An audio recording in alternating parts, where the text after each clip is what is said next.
తులసీదాస్ గారు చెంబుతో కాసిన నీళ్లు తీసుకొచ్చి రావి చెట్టు మొదట్లో పోసి రావి చెట్టు కింద కూర్చుని తపస్సు చేస్తుండేవారు. ఆ రావి చెట్టు మొదట్లో గంగ నీళ్లు పోస్తుంటే గంగాజలం తగిలిందో ఏమో ఒక బ్రహ్మరాక్షసుడు పైనుంచి కిందకి దిగాడు. బ్రహ్మరాక్షసుడు అంటే ఎవరు అనుకుంటారేమో, వేదం చదువుకుని కూడా దొంగతనాలు లాంటివి చేసి బ్రతికిన వాళ్ళు బ్రహ్మరాక్షసులు అవుతారు. అటువంటి బ్రహ్మరాక్షసుడు క్రిందికి దిగి అన్నాడు, నువ్వు నాకు మహోపకారం చేశావు, ఎప్పటి నుంచో ఈ చెట్టు మీద పడున్నాను. నువ్వు గంగాజలాన్ని తెచ్చి ఈ చెట్టు మొదట్లో పోసినప్పుడు గంగాజల స్పర్శ చేత నా పాపం శమించింది. నేను సాధారణ రూపాన్ని పొందాను. నీకు నేను ప్రత్యుపకారం చెయ్యాలనుకుంటున్నాను. నీవు రామదర్శనం కోసం పరితపిస్తున్నావు. నీకు రామదర్శనం కావాలి అంటే చేయించగలిగిన వారు హనుమ ఒక్కరే. హనుమ రోజు వస్తుంటారు. ఎక్కడికి వస్తారో తెలుసా?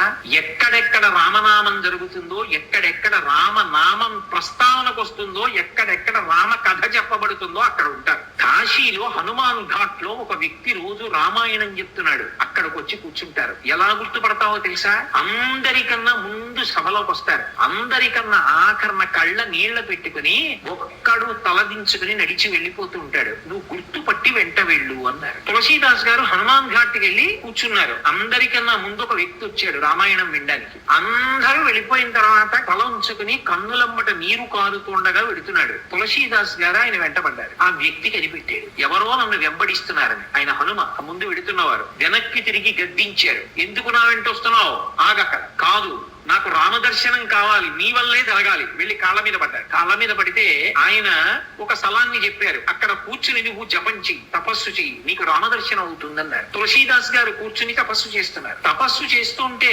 రామలక్ష్మణులు ఇద్దరు రాజకుమారుల రూపంలో గుర్రాల మీద వచ్చారు. వచ్చి గుర్రాలు దిగి అరుగు మీద సేద తీరారు. ఎవరో రాజకుమారులని తులసీదాస్ గారు ఊరుకున్నారు. వాళ్ళిద్దరు గుర్రం ఎక్కి వెళ్ళిపోయారు. హనుమ వచ్చారు. రామలక్ష్మణులు వచ్చారు, గుర్తుపట్టావా అన్నారు. ఎప్పుడు వచ్చారు అన్నారు. అయ్యో, ఇద్దరు రాజకుమారుల వేషంలో వచ్చారయా, నువ్వు గుర్తుపట్టలేదు, వెళ్ళిపోయారు. ఎంతో బాధపడ్డారు. మళ్ళీ సాధన చెయ్యన్నారు. మళ్ళీ సాధన మొదలు పెట్టారు. మళ్ళీ సాధన మొదలు పెడితే కొన్నాళ్ళు అయిపోయిన తర్వాత చిన్న పిల్లవాడి రూపంలో రాముడు వచ్చాడు. గంధం తీస్తున్నారు తులసీదాస్ గారు రామచంద్రమూర్తికి అనులేపనం చేయడానికి. చిన్న పిల్లవాడి రూపంలో వచ్చి తాతా తాతా నాకు గంధం ఇస్తావా అని అడిగాడు. ఇది రాముడి కోసం రా పో అన్నారు తులసీదాస్ గారు. మళ్ళీ పొమ్మంటున్నాడు రా రాముడు వస్తే అని హనుమ వెంటనే పంజరంలో చిలక రూపంలో వచ్చి పాట పాడాడు. రాముడు బాలుడి రూపంలో వచ్చి తులసీదాస్ గారిని గంధం అడుగుతున్నాడు. గుర్తించలేని తులసీదాసు వెళ్ళిపోమ్మంటున్నాడు అని. అది విన్నటువంటి తులసీదాస్ గారు వెంటనే పిల్లవాడి కాళ్ళు పట్టుపోయి పిల్లవాడి కాళ్ళ మీద పడ్డారు. పడగానే రామచంద్రమూర్తిగా దర్శనమిచ్చారు.